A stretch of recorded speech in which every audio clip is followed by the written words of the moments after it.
Friends எல்லாருக்கும் வணக்கம். இன்றைக்கி வந்து பார்த்தீங்கன்னா ஸ்டாஃப் செலெக்ஷன் கமிஷனில் இருந்தால் ஒரு ஜாப் நோட்டிஃபிகேஷன் வந்து வெளியிட்டிருக்காங்க.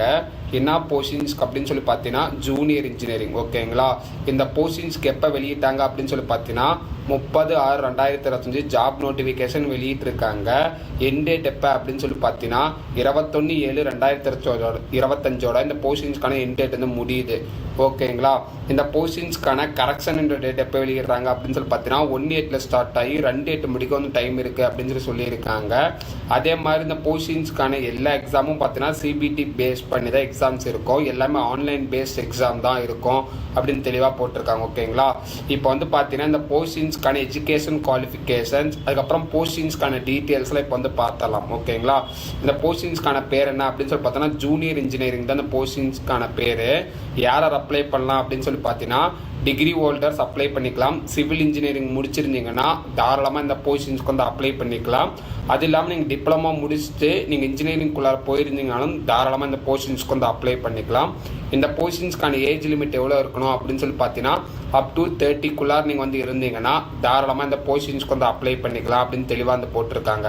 ஓகேங்களா, அதே மாதிரி ஜூனியர் இன்ஜினியரிங் வந்து பார்த்தீங்கன்னா நீங்கள் எலக்ட்ரிக்கல் ஆர் மெக்கானிக்கல் இன்ஜினியரிங் ஓரியன்டாக முடிச்சிருந்தீங்கனாலும் தாராளமாக வந்து அப்ளை பண்ணிக்கலாம். இதில் வந்து பார்த்தீங்கன்னா 2 years எக்ஸ்பீரியன்ஸ் இருக்கணும். Plan and execution and maintenance இந்த மாதிரி ஃபீல்டில் உங்களுக்கு கொஞ்சம் எக்ஸ்பீரியன்ஸ் இருக்கணும் அப்படின்னு சொல்லி கேட்குறாங்க.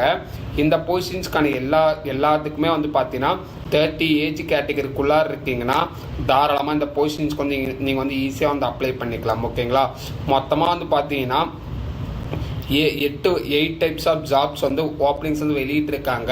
ஒவ்வொரு டைப்ஸ் ஆஃப் போஸ்ட்டுக்கு வந்து பார்த்தீங்கன்னா நீங்கள் வந்து electrical engineering or civil engineering, ஓகேங்களா, இந்த 2 கேட்டகரிக்குள்ளார நீங்கள் டிகிரி முடிச்சிருந்தீங்கன்னா இந்த எல்லா டைப்ஸ் ஆஃப் ஜாப்ஸ்க்கும் நீங்கள் வந்து அப்ளை பண்ணிக்கலாம். ஓகேங்களா, ஏஜ் லிமிட் பொறுத்த வரைக்கும் பார்த்தீங்கன்னா up to 30. ஓகேங்களா, அந்த 30க்குள்ளார நீங்கள் வந்து இருந்தீங்கன்னா தாராளமாக இந்த போஸ்டிங்ஸ்க்கு வந்து நீங்கள் வந்து ஈஸியாக வந்து அப்ளை பண்ணிக்கலாம். ஓகேங்களா, அதே மாதிரி இந்த போஸ்டிங்ஸ்க்கான லிங்க்ஸ் எல்லாமே நம்ம யூடியூப் சேனல் கீழே டிஸ்கிரிப்ஷன் லிங்காக இருக்குது, மறக்காமல் செக் பண்ணி பாருங்கள்.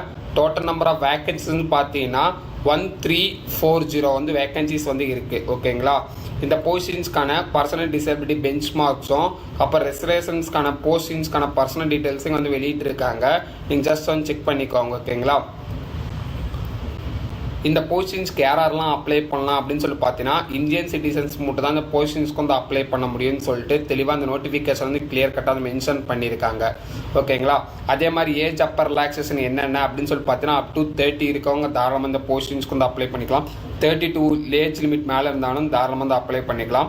நீங்கள் வந்து set of date of birth format வந்து கொடுத்துருக்காங்க. அந்த டேட் ஆஃப் பர்த் ஃபார்மேட்டில் உங்களுக்கான ஏஜ் என்ன வயசாவது கால்குலேட் பண்ணி இந்த போஸ்டிங்ஸ்க்கு வந்து அப்ளை பண்ணிக்கோங்க. ஏஜ் ரிலாக்ஸேஷன் வந்து பார்த்தீங்கன்னா as per the government norms படி பார்த்தீங்கன்னா ST/STயாக இருந்தீங்கன்னா 5 yearsம், OBC கேஸ்டாக இருந்தீங்கன்னா 3 yearsம், பர்சனல் டிசபிலிட்டி இருந்தால் 10 yearsம், அதே மாதிரி பர்சனல் டிசபிலிட்டி ST/STயாக இருந்தீங்கன்னா 15 years, எக்ஸர்சைஸ் மேனாக இருந்தால் அப் டு பார்த்தீங்கன்னா 3 years முடி கொடுக்குறாங்க. ஓகேங்களா, இதே வந்து பார்த்தீங்கன்னா நீங்கள் வந்து பர்சனல் டிசபிலிட்டியாக இருக்கீங்க அப்படின்னு சொல்லி பார்த்தீங்கன்னா economically weaker section OBC unreserved கேட்டகரிக்குள்ளார வரீங்கன்னா உங்களுக்கு up to 3+ years பொறுத்த முடிக்கு பார்த்தீங்கன்னா ஏஜ் ரிலாக்ஸேஷன் வந்து கொடுக்குறாங்க அப்படின்னு சொல்லி தெளிவாக போட்டிருக்காங்க. ஓகேங்களா, அதே மாதிரி இந்த போஸ்டிங்ஸ்க்கான எப்படி அப்ளை பண்ணுறது அதுக்கான அஃபீஷியல் சைட் லிங்க் எல்லாமே நம்மளோட யூடியூப் சேனலில் கீழே லிங்காக இருக்குது, மறக்காமல் செக் பண்ணி பாருங்கள். இந்த நோட்டிஃபிகேஷனுக்கான பேஜஸ் வந்து லார்ஜாக இருக்கிறனால நான் மெயினான கண்டென்ட் மட்டும் உங்களுக்கு வந்து கோ த்ரூ பண்ணுறேன். ஃபர்தராக டவுட் இருந்துச்சுன்னா கீழே கமெண்ட் செக்ஷனில் என்ன டவுட்டோ அது மட்டும் கமெண்ட் பண்ணுங்கள். நான் வந்து ஃபர்தர் இன்ஃபர்மேஷன் வந்து ப்ரொவைட் பண்ணுறேன். ஓகேங்களா, இப்போ வந்து பார்த்தீங்கன்னா அலெக்ஸா டூவில் வந்து பார்த்தீங்கன்னா எக்ஸாம் நோட்டிஃபிகேஷன் வந்து பார்த்தீங்கன்னா இந்த சைட்டில் வந்து மென்ஷன் பண்ணியிருப்பாங்க. நீங்கள் ஜஸ்ட் செக் பண்ணி பாருங்கள். ஓகேங்களா, இப்போ வந்து பார்த்தீங்கன்னா இந்த போஸ்டிங்ஸ்க்கு வந்து அப்ளை பண்ணுறீங்கன்னா உங்களுக்கு ஒரு சில டாக்குமெண்ட்ஸ் வந்து அப்லோட் பண்ணுற மாதிரி இருக்கும். உங்களோட ஃபோட்டோஸ் வந்து பார்த்தீங்கன்னா லைவாக வெப்கேம் மூலிமா தான் ஃபோட்டோஸ் வந்து கேப்சர் பண்ணுற மாதிரி இருக்கும் அப்படின்னு சொல்லியிருக்காங்க. நீங்கள் எக்ஸாம் எழுத மாதிரி வெப் கேமரா வந்து ஆன்லேயே தான் இருக்கணும். ஒன்ஸ் நீங்கள் வந்து டிசபிலிட்டி மூவ்மெண்ட்ஸ் ஏதோ நீங்கள் மாற்றினீங்கன்னா அந்த எக்ஸாம் ஆட்டோமேட்டிக்காக வந்து கட் ஆயிரும். அதுக்கேற்ற மாதிரி இந்த எக்ஸாமுக்கு வந்து ப்ரிப்பேர் பண்ணிக்கோங்க. குட் இன்டர்நெட் கனெக்ஷன்ஸ் கண்டிப்பாக இந்த போஸ்டிங்ஸ் பொறுத்த முடிக்கு இருக்கணும். ஓகேங்களா, அதே மாதிரி இந்த போஸ்டிங்ஸ்க்கான எக்ஸாம் சென்டர் வந்து வெளியிட்டிருக்காங்க. இப்போ வந்து பார்த்தீங்கன்னா நம்ம தமிழ்நாட்டில் எங்கெங்கே இருக்குது அப்படின்னு சொல்லிட்டு இப்போ வந்து நம்ம வந்து பார்த்துடலாம். கர்நாடகாவில் மென்ஷன் பண்ணியிருக்காங்க, கேரளா, மகாராஷ்டிரா, நார்த் வெஸ்ட் ரிலீஜன்ஸில் இந்த மாதிரி எல்லாமே மென்ஷன் பண்ணியிருக்காங்க. தமிழ்நாட்டில் பொறுத்தவரைக்கும் கொடுத்துருக்காங்க பார்த்தீங்களா. இதில் வந்து பார்த்தீங்கன்னா கோயம்புத்தூர் இருக்குது, மதுரை இருக்குது, கிருஷ்ணகிரி இருக்குது, வேலூர் இருக்குது. இந்த செட் ஆஃப் டிஸ்ட்ரிக்ஸில் தான் வந்து நம்மளுக்கான எக்ஸாம் போகிறதுக்கான ஆப்பர்ச்சுனிட்டிஸ் வந்து இருக்குது. அதனால் உங்களுக்கு எது நியர்பை லொக்கேஷன் பக்கமாக இருக்கோ அந்த லொக்கேஷன் நீங்கள் வந்து சூஸ் பண்ணிக்கோங்க. அதுக்கான லிங்கிங் வந்து கொடுத்துருக்காங்க. ஜஸ்ட் இந்த நோட்டிஃபிகேஷன் ஸ்க்ரோல் பண்ணிங்கன்னா பேஜ் நம்பர் பார்த்தீங்கன்னா 17ல் அந்த கண்டென்ட் வந்து இருக்குது. நீங்கள் ஜஸ்ட் அது மூலிமா ரிசர்வ் பண்ணிக்கலாம். ஓகேங்களா. என்ன டைப்ஸ் ஆஃப் எக்ஸாம்ஸ்லாம் கேட்பாங்க அப்படின்னு சொல்லி பார்த்தீங்கன்னா எல்லாமே கம்ப்யூட்டர் பேஸ்டான எக்ஸாம்ஸ் தான். ஜென்ரல் இன்டெலிஜென்ஸ் அண்ட் ரீசனிங், ஓகேங்களா, ஜென்ரல் அவேர்னஸ், இந்த 2 டாபிக்ஸ் வந்து பார்த்தீங்கன்னா 50 கொஸ்டின்ஸ் வந்து கேட்பாங்க. 2 hours எக்ஸாம்ஸ் வந்து நடக்கும். ஓகேங்களா. அதில் வந்து பார்த்தீங்கன்னா பார்ட் ஏல வந்து பார்த்தீங்கன்னா ஜென்ரல் இன்ஜினியரிங் ஓரியன்டா, சிவில் ஸ்ட்ரக்சர் ஓரியன்டா வந்து கேட்பாங்க. அதில் வந்து பார்த்தீங்கன்னா 100 marks வந்து நடக்கும். செகண்ட் பேட்டர்ன் வந்து பார்த்தீங்கன்னா கம்ப்யூட்டர் பேஸ்டான எக்ஸாம். அதில் வந்து பார்த்தீங்கன்னா ஜென்ரல் இன்ஜினியரிங் ஓரியன்டா, சிவில் ஸ்ட்ரக்சர் ஓரியன்டா கேட்பாங்க. அதில் ஜென்ரல் இன்ஜினியரிங், அதுக்கப்புறம் general electrical and mechanical engineering ஓரியன்டா கேட்பாங்க.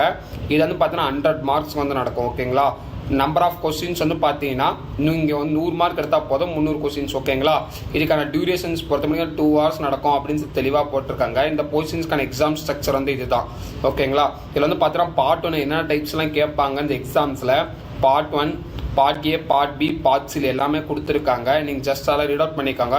ஃபண்டமெண்டல்ஸ்லேருந்து தான் கேட்பாங்க, ஸ்ட்ரக்சர் தான் இங்கே வந்து கொடுத்துருக்காங்க. இன்ஜினியரிங் ஓரியன்டாக நீங்கள் டாபிக்ஸ்லாம் உங்களுக்கு மேபி ரீகால் பண்ணுறதுக்கு இதெல்லாம் கொஞ்சம் ஹெல்ப்ஃபுல்லாக இருக்கும். ஓகேங்களா. இதெல்லாம் தேவைப்பட்டுச்சுன்னா கீழே கமெண்ட் பண்ணுங்கள். நான் கம்யூனிட்டி போஸ்ட்டில் ஜஸ்ட் ஒரு ஃபார்மேட் மாதிரி ரெடி பண்ணி உங்களுக்கு நான் வந்து ரெடி பண்ணி கொடுக்குறேன். ஓகேங்களா. இந்த வீடியோட நான் வந்து வைண்ட் அப் பண்ணிக்கிறேன். நம்ம வீடியோ பிடிச்சிருந்துச்சு அப்படின்னு நினச்சிங்கன்னா லைக் பண்ணிக்கோங்க, ஷேர் பண்ணிக்கோங்க, சப்ஸ்கிரைப் பண்ணிக்கோங்க. உங்கள் ஃப்ரெண்ட்ஸ் அண்ட் ஃபேமிலிஸ்க்கு மறக்காமல் அனுப்பிச்சிடுங்க. ஓகேங்களா. Thank you so much.